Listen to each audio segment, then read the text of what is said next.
ನಮಸ್ಕಾರ.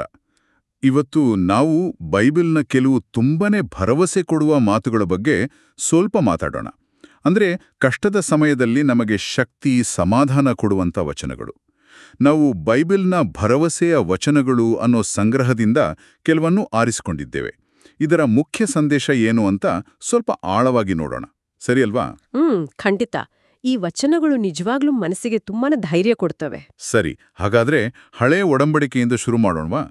ಯೆಶಾಯ 41:10 ಭಯಪಡಬೇಡ, ನಾನು ನಿನ್ನೊಂದಿಗಿದ್ದೇನೆ ಅಂತ ಇದೆಯಲ್ಲ.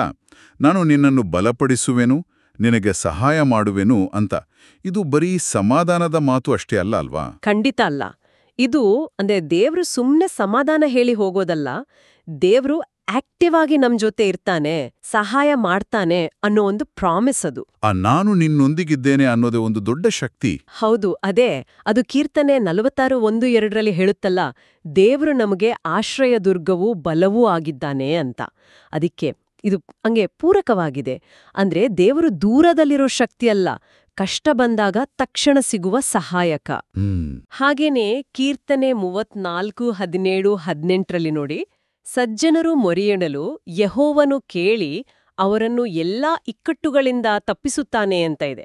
ಆಮೇಲೆ ಮುರಿದ ಮನಸ್ಸುಳ್ಳವರಿಗೆ ಆತನು ಸಮೀಪವಾಗಿದ್ದಾನೆ ಅಂತಾನೂ ಹೇಳುತ್ತೆ. ನಮ್ಗೆ ತುಂಬಾನೇ ಕಷ್ಟ ಆದಾಗ ದೇವರು ಇನ್ನೂ ಹತ್ರ ಬರ್ತಾನೆ. ಹೌದು, ಅದು ಬಹಳ ಮುಖ್ಯವಾದ ಪಾಯಿಂಟ್.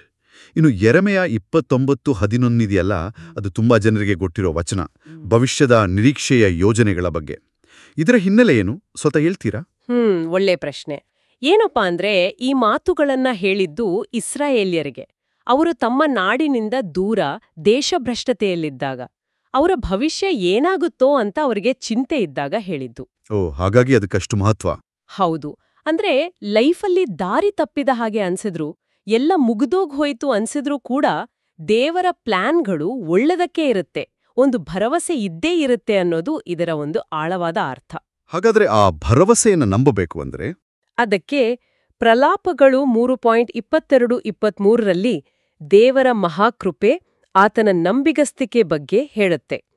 ಆಮೇಲೆ ಜ್ಞಾನೋಕ್ತಿ 3:5-6 ಪೂರ್ಣ ಹೃದಯದಿಂದ ಯೆಹೋವನಲ್ಲಿ ನಂಬಿಕೆಯಿಡು ಅಂತ ಹೇಳುತ್ತೆ. ಆ ತರಹದ ಒಂದು ನಂಬಿಕೆ ಬೇಕು.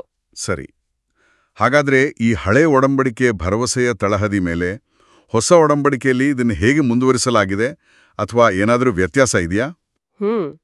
ಹೊಸ ಒಡಂಬಡಿಕೆಯಲ್ಲಿ ಈ ಭರವಸೆ ಯೇಸುಕ್ರಿಸ್ತನ ಮೂಲಕ ಇನ್ನೂ ಹೆಚ್ಚು ಪರ್ಸನಲ್ ಆಗುತ್ತೆ ಅಂತ ಹೇಳ್ಬೋದು.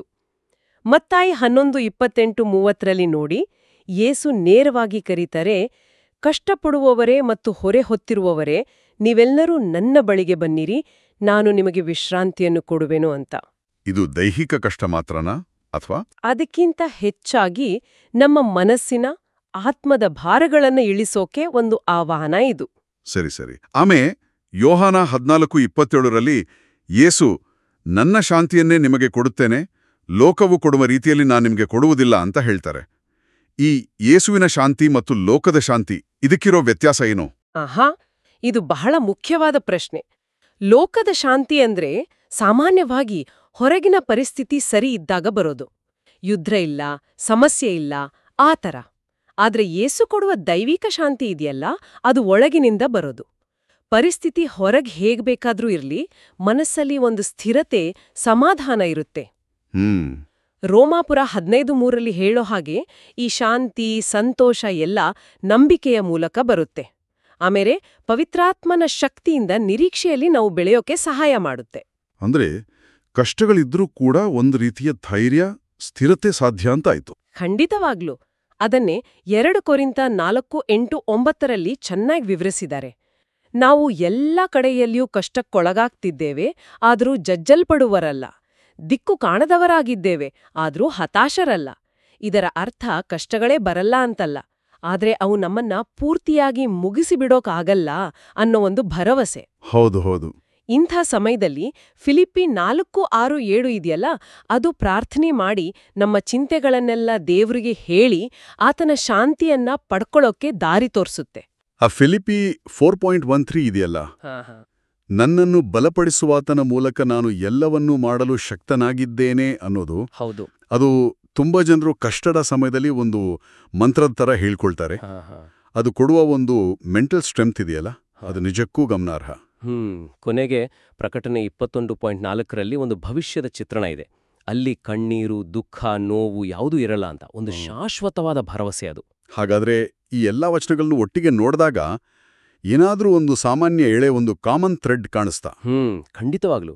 ಇಬ್ರಿಯ 6:19ರಲ್ಲಿ ಹೇಳೋ ಹಾಗೆ, ಈ ನಿರೀಕ್ಷೆಯು ನಮ್ಮ ಆತ್ಮಕ್ಕೆ ಲಂಗರಿನಂತಿದೆ, ಸ್ಥಿರವಾಗಿಯೂ ಭದ್ರವಾಗಿಯೂ ಇದೆ ಅನ್ನೋ ಮಾತಿದೆಯಲ್ಲ, ಅದು ಈ ಎಲ್ಲ ವಚನಗಳ ಸಾರಾಂಶ ಇದ್ದ ಹಾಗೆ. ಹಳೆ ಒಡಂಬಡಿಕೆ ಆಗಲಿ, ಹೊಸ ಒಡಂಬಡಿಕೆ ಆಗಲಿ, ಎರಡೂ ದೇವರ ಜೊತೆಗಿರುವಿಕೆ, ಆತನ ಶಕ್ತಿ, ಪ್ರೀತಿ, ಆತನು ಕೊಡುವ ಆ ಅಚಲವಾದ ಭರವಸೆ ಸುತ್ತಾನೆ ಮಾತಾಡುತ್ತೆ. ಆತ್ಮಕ್ಕೆ ಲಂಗರು ಅಂದ್ರೆ ಜೀವನದಲ್ಲಿ ಬಿರುಗಾಳಿಗಳು, ಕಷ್ಟಗಳು ಬಂದಾಗ ನಮ್ಮನ್ನು ಅಲ್ಲಾಡದ ಹಾಗೆ ಸ್ಥಿರವಾಗಿ ನಿಲ್ಲಿಸುವ ಒಂದು ಶಕ್ತಿ, ಈ ಭರವಸೆ. ಓಕೆ, ಹಾಗಾದ್ರೆ ಒಟ್ಟಾರೆಯಾಗಿ ಹೇಳೋದಾದ್ರೆ ಈ ಬೈಬಲ್ ವಚನಗಳು ದೇವರ ಇರುವಿಕೆ, ಆತನ ಶಕ್ತಿ, ಪ್ರೀತಿ, ಭವಿಷ್ಯದ ಬಗ್ಗೆ ಆತನ ಯೋಜನೆಗಳು, ಆಮೇಲೆ ಕೊನೆಗೆ ಸಿಗುವ ಶಾಂತಿ, ಈ ಎಲ್ಲ ವಿಷಯಗಳನ್ನ ಪದೇ ಪದೇ ಹೇಳ್ತಾನೆ ಇರುತ್ತೆ ಅಲ್ವಾ? ಜೀವನದಲ್ಲಿ ಬರುವ ಸವಾಲುಗಳ ಮಧ್ಯೆ ಇವು ಒಂದು ರೀತಿ ಪ್ರೋತ್ಸಾಹ, ಧೈರ್ಯ ಕೊಡೋ ಹಾಗೆ ಕೆಲಸ ಮಾಡ್ತವೆ. ಖಂಡಿತ. ಸ್ವಲ್ಪ ಯೋಚಿಸಿ. ಕೊನೆಯದಾಗಿ ಒಂದು ವಿಷಯ ಹೇಳೋದಾದ್ರೆ, ಈ ಭರವಸೆಯನ್ನು ಆತ್ಮದ ಲಂಗರು ಅಂತ ನಾವು ನೋಡಿದ್ರೆ, ಸಾವಿರಾರು ವರ್ಷಗಳ ಹಿಂದಿನ ಈ ಮಾತುಗಳು ಇವತ್ತಿನ ಈ ಫಾಸ್ಟ್ ಲೈಫ್, ಒತ್ತಡದ ಜೀವನದಲ್ಲಿಯೂ ಕೂಡ ನಮಗೆ ಹೇಗೆ ಒಂದು ಸ್ಥಿರತೆ, ಒಂದು ಮಾನಸಿಕ ಸ್ಥೈರ್ಯ ಕೊಡಬಹುದು ಅನ್ನೋದು ನಾವು ಯೋಚನೆ ಮಾಡಬೇಕಾದ ವಿಷಯ. ಈ ಸಂದೇಶಗಳಿಗೆ ಕಾಲವನ್ನ ಮೀರಿದ ಒಂದು ಮೌಲ್ಯ ಇದೆ ಅಲ್ವಾ? ಇವತ್ತಿಗೂ ಅವು ಎಷ್ಟು ಪ್ರಸ್ತುತ ಅನ್ನೋದು ನಿಜಕ್ಕೂ ಆಶ್ಚರ್ಯಕರ.